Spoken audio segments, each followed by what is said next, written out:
আসসালামু আলাইকুম my lovely viewers, welcome back to my channel. This is Shamima Akter.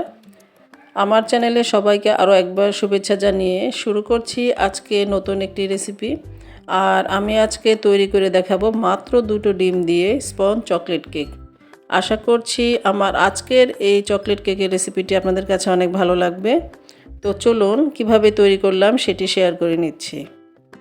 প্রথমে এখানে আমি 2টো ডিম নিয়ে নিচ্ছি, তবে ডিম দুটো আমার রুম টেম্পারেচার আছে, যদি ফ্রিজে থাকে তাহলে মিনিমাম আধা ঘন্টা আগে বের করে নেবেন।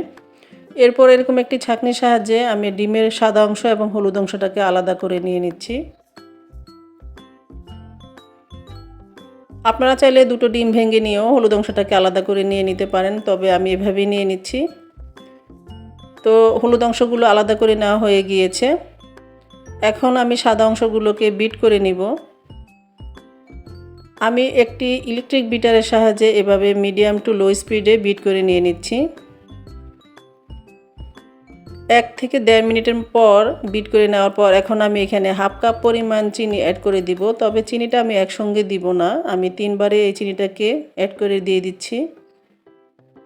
অনেক সময় একসঙ্গে চিনিটা দেওয়ার ফলে অনেক দেখা যায় চিনিটা দানা দানা থেকে যায়, ভালোভাবে মিশিয়ে নেওয়া যায় না, এজন্য আমি 3বার এটাকে অ্যাড করে দিয়েছি। দেখতে পাচ্ছেন এটা অনেকটাই ফোম হয়ে গিয়েছে। এখন আমি এখানে 1/4 কাপ পরিমাণ সয়াবিন তেল অ্যাড করে দিচ্ছি।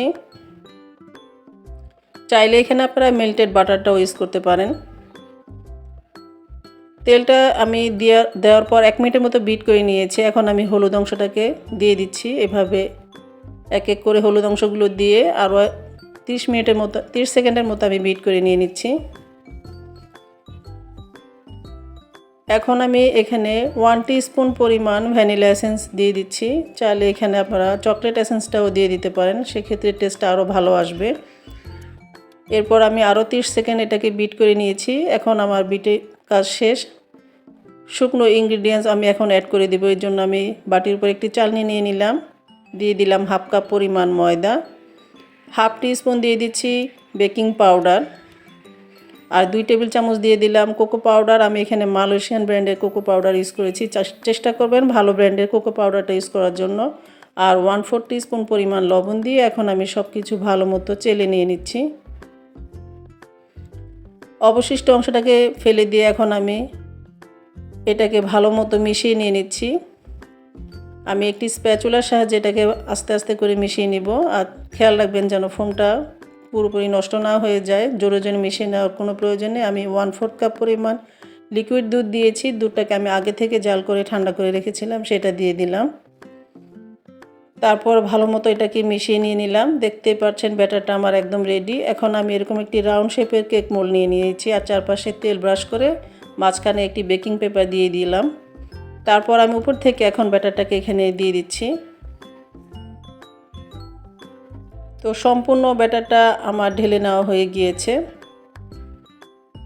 এরপর আমি এটাকে একটু হালকা ট্যাপ করে দিচ্ছি যেন ভিতর থেকে এয়ার বাবলসগুলো বেরিয়ে আসে। এখন আমি 180 ডিগ্রি সেলসিয়াসে 25 মিনিটের মতো ইলেকট্রিক ওভেনে বেক করে নিব। চাইলে আপনারা চুলাতেও এটা বেক করে নিয়ে নিতে পারেন। চুলায় কিভাবে কেক বেক করা যায় সেই রেসিপিটা অলরেডি আমার চ্যানেলে দেওয়া আছে, চাইলে সেখান থেকে ভিজিট করতে পারেন।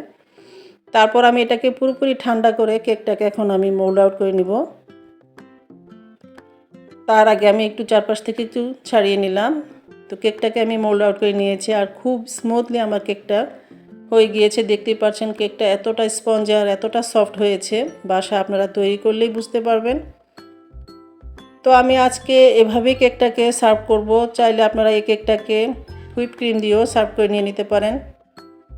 হুইপ ক্রিম দিয়ে ভালো মতো আপনারা ডেকোরেশন করে কেকটাকে সার্ভ করতে পারেন।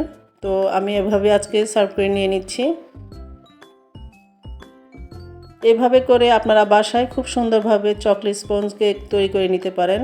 আবার এখানে আবার আপনারা কোকো পাউডারটা না দিয়েও ভ্যানিলা কেকটাও আপনারা এইভাবে তৈরি করে নিতে পারেন। তো আমি এক পিস কেটে দেখাচ্ছি ভিতরটা কতটা সফট হয়েছে।